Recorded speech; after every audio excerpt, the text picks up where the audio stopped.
Well, hello, and welcome back to the Backlog, and welcome to MountainCore. Today's episode's going to be a little bit different. We're going to be showing you how the game works, and talking about why you might be interested in playing it, and why you might not. So, let's dive right in and start showing you the gameplay.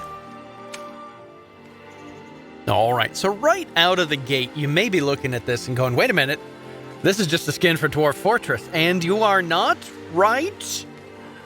But also not entirely off the mark. This game was originally developed with the idea of being sort of, if you will, my first Dwarf Fortress. sort of a thing. A more approachable Dwarf Fortress is the way that they said it. So let me just see here. We're going to start getting the dwarves mining and collecting berries and chopping down trees. And as you can see, we've got some horses. They don't need legs. Who needs legs? Nobody needs legs. But also, if you're familiar with Dwarf Fortress, yes, this is a lot cleaner, less going on. And there's graphics to begin with, rather than having to wait forever to get graphics. Alright, we're going to start building a couple of buildings here.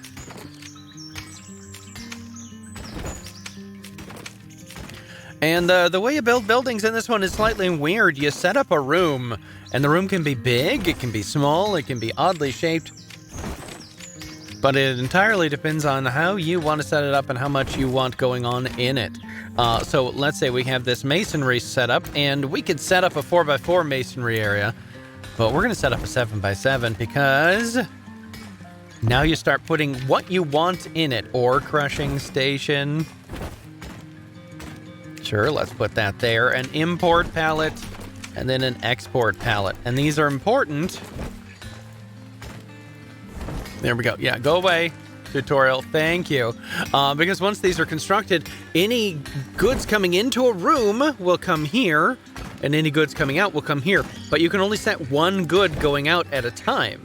So if you want to have multiple goods going out at a time, you can just click this, but you can make the room bigger and include more stations. So multiple people can be working in the same room, doing the same thing, with the same orders. So it's a little bit of a push and pull. All right, we've got a new area, and oh no, we've got some monsters. This might not be a good start, or it could be a good start. So let's go into our military here. Let's start a new squad. Squad number 1.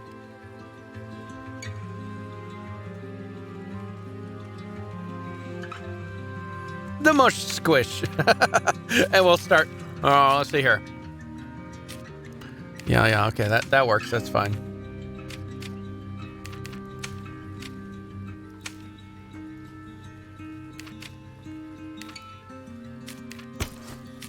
Yeah, we're just gonna assign pretty much everybody to the mush squish right now. Good, I love it. Now you attack all of these. There we go. Now everybody's set to attack these mushrooms. Get them, smack them. No, don't get completely surrounded, dwarf.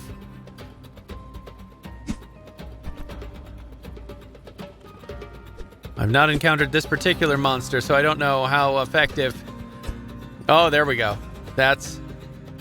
We're taking them down. Okay, they're not that big of a threat, but they might be delicious.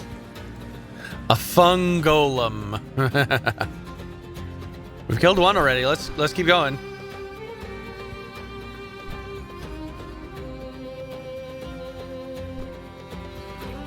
Perfect. And then let's do a bit more mining here.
So as you can see, it does have very much the feel of Dwarf Fortress, but without all of the extra layers and extra complications. But for a lot of people, when they're playing Dwarf Fortress, those extra layers and complications are the entire point of playing the game. So this is not going to be for everyone. But this game has a very interesting development history. It was originally King Under the Mountain when it was being developed by a solo developer, and it was picked up by a publisher. And they helped fund and facilitate the publishing of the game, and then it didn't go well. They had a falling out, or something happened, and they stopped working together as a whole.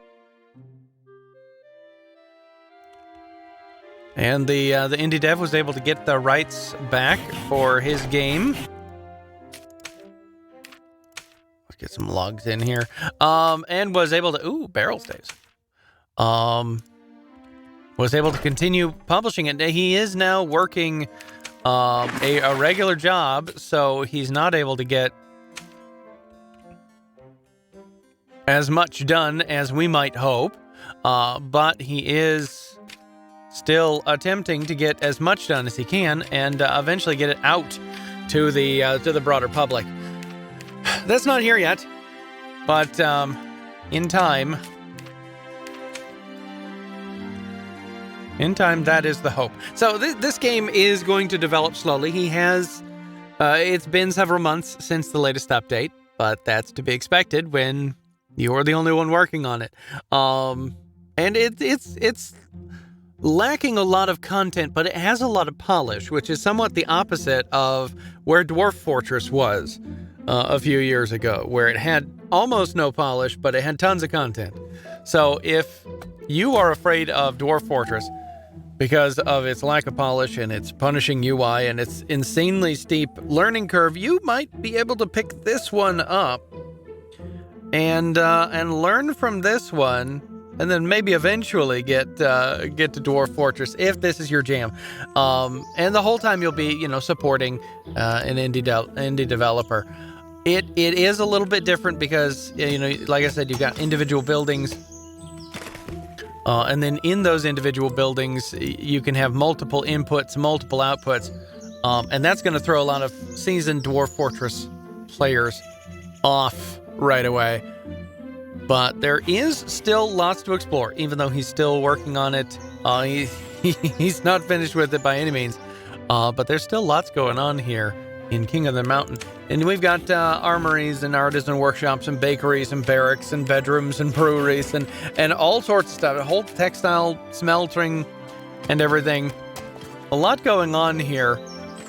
But there's not really a whole lot more left to say for me unless I'm doing a deep dive. And if you want me to do a deep dive, let me know and in the comments below, and we'll play some more here on the BackLog. Thank you all for joining me. I'll play this again later.